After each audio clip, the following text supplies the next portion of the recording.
I'm Dr. Kate Edenborg, and I am teaching the advanced editing course, the special topics course.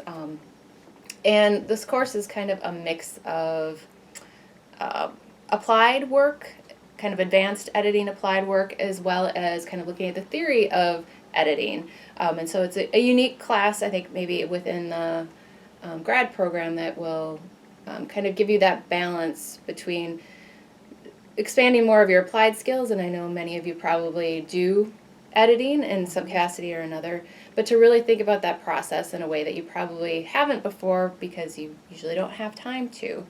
And so throughout the class, we do a number of different assignments and projects. Many of them are applied, where you work with a writer and actually do some real world editing. And then other things are much more an opportunity to do research on editing, which kind of pushes you to think about editing in that different way, where it is something maybe you do on a daily basis, but to think about what can I look deeply into about this topic. And one assignment that I have everybody do is called the Field Research Notebook, which is kind of gathering. It's also subtitled Edit Everything. So it's kind of paying attention to communication you interact with on a regular basis and pull together kind of almost in a scrapbook way the different things that you come across that are not being communicated effectively, whether it's something as basic as spelling or clarity or more of a style issue. And so that's the first part of the process, is gathering these examples, which helps you become much more aware of a lot of content you interact with. So people sometimes have menu content or a poster, or even something really professional that you think wouldn't have that kind of error. And so you work through that process of gathering them and then kind of look closely at them to identify the error, which is kind of more that applied element to it, making the correction. But I think the most important piece, and I think the piece where people kind of have realizations, is trying to think about why did this happen, and explain why that error made it to the consumer of the information.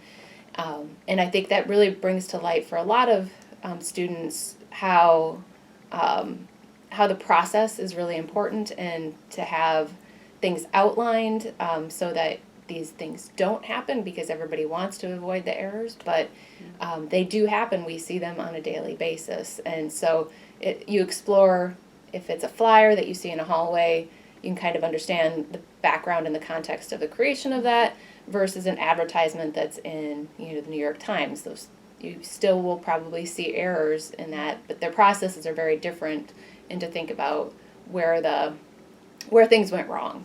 And kind of explore that a little bit.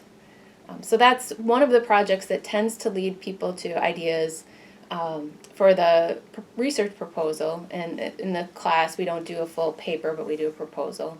And that they start to explore, you can kind of get in depth into that process, a piece of it.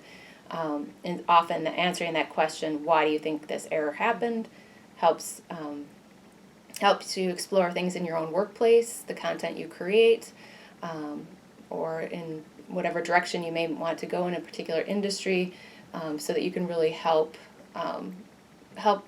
your team or your employer create effective communication more in a way that's a little bit more strategic and planful.